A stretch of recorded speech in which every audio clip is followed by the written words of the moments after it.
Muchachos, eso que nosotros vemos todos los días y que parece que pues ya está ahí y que qué bueno que ahí esté, pero que no dimensionamos cuánto tiempo tarda en crearse, en estar allí y en que tenga las condiciones ideales para que la vida exista, es ni más ni menos que el suelo.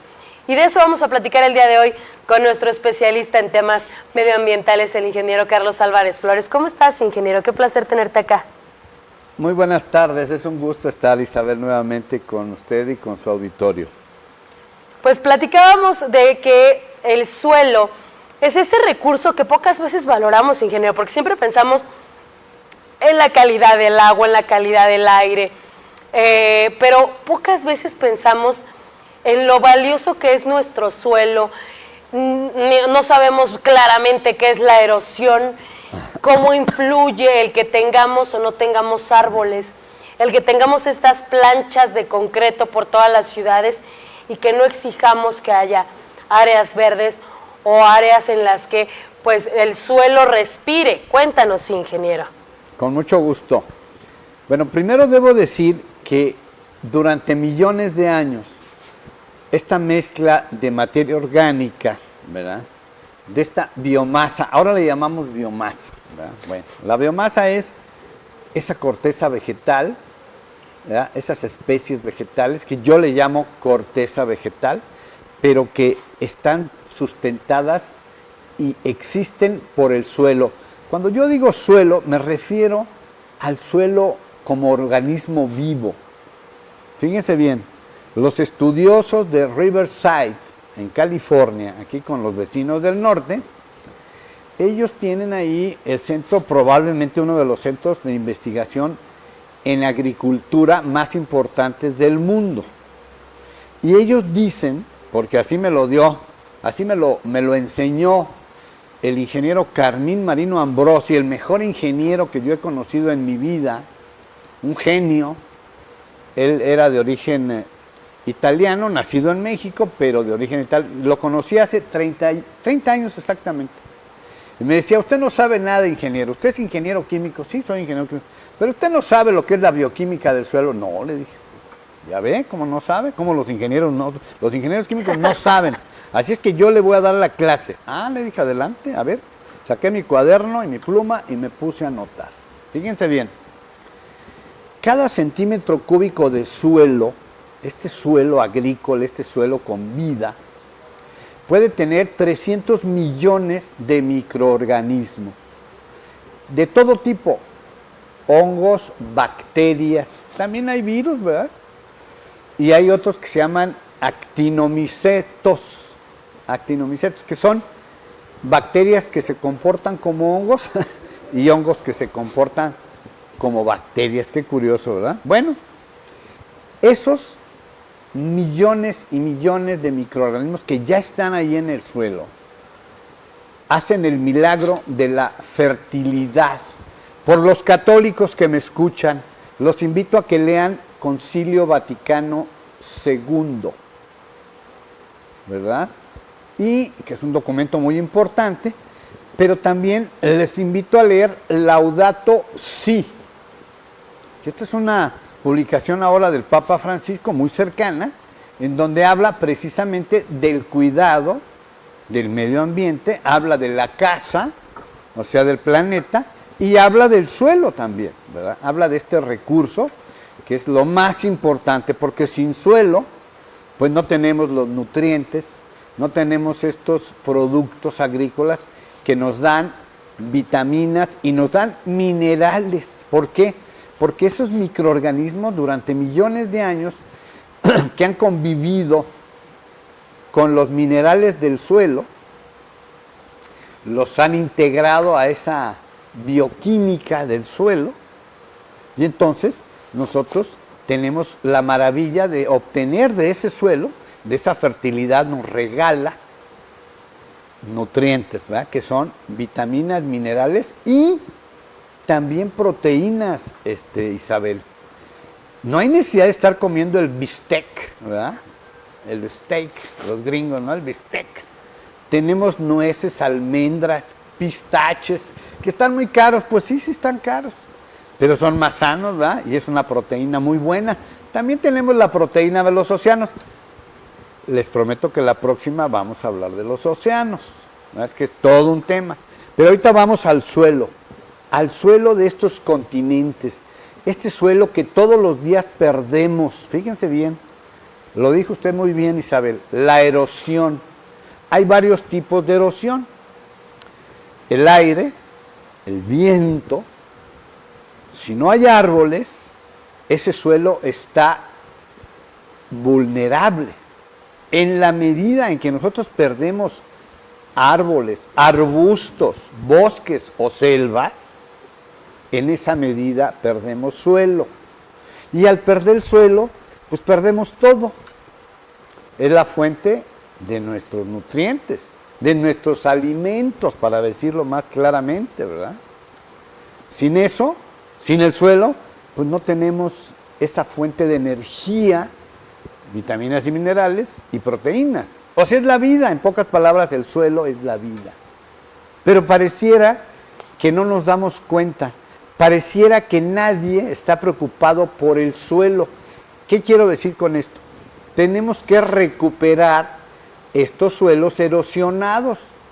El viento es una razón, el agua con estos meteoros, ¿verdad? Con estos meteoros que ahora el calentamiento global nos regala, cada año, ¿verdad? 30 o 40 huracanes, tormentas tropicales, ciclones, se lleva el suelo también, se pierde el suelo, ¿verdad? Se va ahí con el agua y... Entonces, esa es la erosión por el agua, por el viento.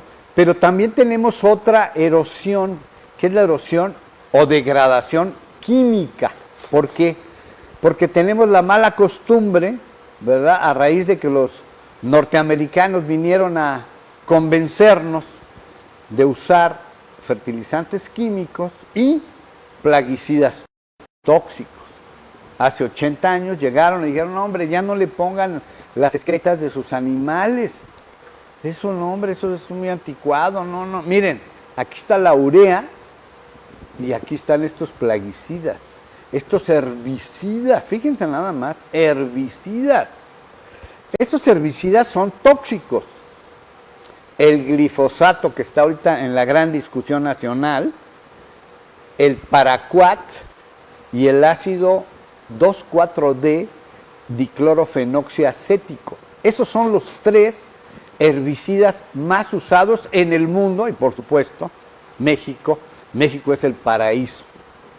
En Estados Unidos ya hay muchas restricciones, en Europa, pero México y Latinoamérica es así como el mercado, fabuloso mercado para vender todos estos venenos, todos estos agroquímicos, estos pesticidas, insecticidas, herbicidas, que no se degradan. Fíjese, Isabel, el problema es que una vez que se aplican, cuando discutí la primera vez con un agrónomo que le dije, oye, pero es que tu glifosato es tóxico, dijo, pero mira, si tú lo pones en la dosis que dice aquí la etiqueta, y le pones esa dosis, y nada más se lo pones a la hierba mala, porque es para evitar, se llama herbicida, para quitar las hierbas, esas hierbas malas que yo me las comía con mi abuelo, el quelite. Entonces, Claro. entonces llegaron y dijeron, mira, tú ponle. Pero entonces le dije, oye, ¿y si cae un poquito de glifosato al suelo, no mata los microorganismos del suelo? Dijo, no. Ah, le dije, o sea que es un veneno inteligente. Mata a unos, para ¿verdad? otros no. A otros no los mata. ¿Cómo le hará? Dije yo, ¿cómo será capaz un veneno de escoger? De discernir entre a quién afecta y entre a a quién quién afecta y quién no. Es una broma. Yo se los digo a todos los agrónomos del mundo que venden venenos, ¿eh? Un saludo a los vendevenenos. Entonces, ¿qué ha pasado? Pues ha pasado que hemos ido perdiendo suelo. No sé si pueda decir una marca aquí, pero bueno. Échele, ¿Sí? dije, échele. Cuervo perdió en 25 años 9,000 millones de pesos porque 9 de cada 10 plántulas nuevas de maguey se morían. 9 de cada 10, ¿cómo? ¿Pero por qué? Por el glifosato, por tantos venenos que el suelo ya no, se había muerto el suelo, se había degradado la actividad biológica, o sea, la fertilidad del suelo se había perdido por la acumulación durante 25 o 30 años de todos estos tóxicos, todas estas sustancias tóxicas que cayeron al suelo precisamente. Entonces ese suelo habría que recuperarlo. En eso están, pero ya comprobaron que es al revés. Para que exista y perdure la fertilidad de los suelos, tenemos que usar todo lo que quieran, pero de origen natural. A mí no me gusta usar la palabra orgánico. Orgánico, bueno, también el petróleo es orgánico. No. De origen natural. Tenemos sustancias, las propias, el nopal, Isabel, fíjese bien, el nopal puede ser un fertilizante. O sea, podemos fertilizar el suelo, o sea, nutrir el suelo. ¿Con qué? Ahí les va. Nitrógeno, fósforo y potasio. Y calcio y magnesio, pero vamos, los 3 macronutrientes más importantes del suelo, de los suelos del mundo, son el nitrógeno, el fósforo y el potasio, NPK. Pero mi abuelo no sabía de eso, fíjense. Mi abuelo no fue ni a la escuela, mi abuelo paterno, pero él sabía que al suelo había que regresarle la materia orgánica de los animales, o sea, las excretas, el abono, decía mi abuelo, el abono, o el guano.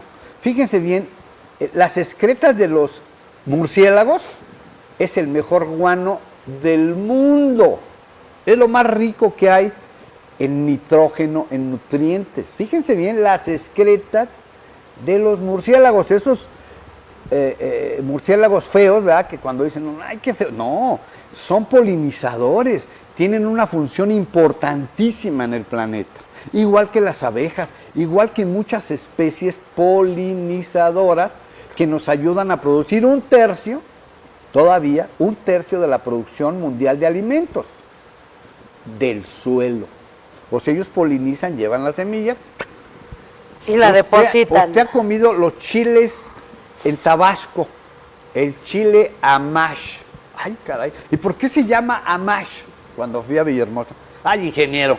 Pues porque el pájaro, la pájara, fíjense, pájara, amash, es la que lleva y este la chile, semillita del chile, y lo deja, y entonces tenemos chile silvestre, sin venenos, sin plaguicidas, qué chulada, que eso es lo que tenemos que hacer, cuidar nuestra salud, porque nos enferman, ¿verdad? Estos plaguicidas tóxicos nos enferman. Entonces, ese es un ejemplo de cómo las aves, cómo otras especies animales nos ayudan a la producción agrícola de forma natural. Pero nosotros empeñados en usar la tecnología, y la urea. La urea es ácida, fíjense bien, tiene carácter ácido. ¿Y qué pasa con el suelo? El suelo debe ser neutro, fíjense bien. Sí platiqué ya el pH, ya hablamos del potencial de hidrógeno, ¿no?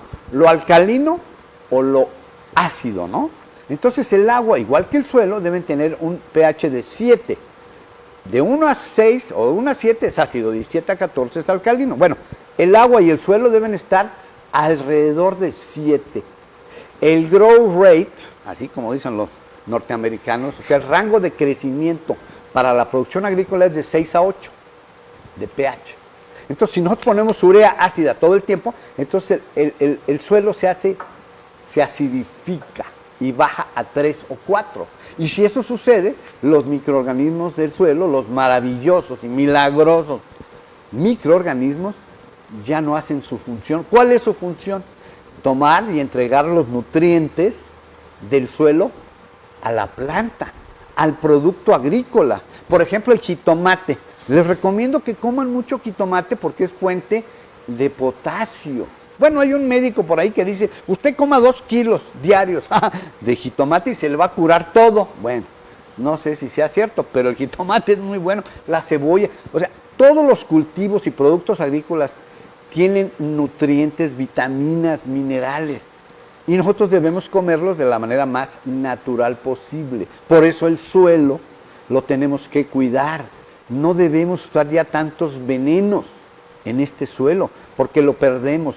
Esa es la contaminación química, es la erosión química de los suelos, aparte de la erosión física del agua y el viento que sucede. Entonces, ¿qué tenemos que hacer? tenemos que recuperar los suelos del mundo, porque además los microorganismos que están ahí absorben el CO2, fíjense bien, el CO2 y lo guardan. Y si nosotros estamos colocando, ya colocamos, Isabel, 1.000 millones de barriles de petróleo que hemos sacado en los últimos 169 años de allá abajo y los hemos quemado y han producido CO2. Ese CO2 está en la biosfera, lo tenemos que volver a guardar en el suelo. Pero si ya no tenemos suelos, pues ¿cómo le vamos a hacer? Entonces la tarea es, para evitar y ayudar a reducir el CO2 del calentamiento que está sucediendo en el planeta, necesitamos recuperar suelos y por supuesto reforestar. Mr. Árbol, fíjense bien, Óscar Alfredo Hernández Ramírez, de 74 años de edad, vive en Jalisco, en Zapopan, lleva 1,600 y tantos árboles plantados directamente él, y ha salvado 800,000 árboles de las chancharras, de esa fauna nociva. Las chancharras rojas, u hormiga, esas son las comehojas. Entonces la chancharra se come las hojas de los árboles, y si ustedes le quitan las hojas a un árbol, el árbol ya no captura, ni hace la fotosíntesis, ni respira, ni toma el CO2, o sea, se muere. Si a un árbol le cortamos las hojas, simplemente ya no es eso, ya no es un árbol. Entonces, le mando un saludo a Óscar Alfredo, el señor árbol, que a sus 74 años de edad sigue plantando así, con su dinero, su tiempo, 30 años ha estado plantando árboles. Y al plantar el árbol, cuidamos el suelo, protegemos el suelo de esta erosión física, ¿verdad? De manera pues que yo digo que la tarea es la recuperación de los suelos del mundo para beneficio de la especie humana, porque cada día somos más y más y más, cada día necesitamos más nutrientes y cada día necesitamos más agua. Y si no hay suelo, tampoco hay agua. Pues ingeniero, muchísimas gracias como siempre por su valiosa participación y recuerde cómo nos ponemos en contacto con usted. Con mucho gusto. Tengo un blog, es www.carlosalvarezflores.com, y donde estoy muy activo es en X, ya no se llama Twitter, ahora se llama X o X, ¿verdad? Ahí en esa red social me encuentran como @CAlvarezFlores. Ahí les contesto las buenas y las malas. Muy bien, muchísimas gracias, ingeniero. Con esto nos vamos a una brevísima pausa y regresamos al cierre de TV con Noticias. Ya volvemos.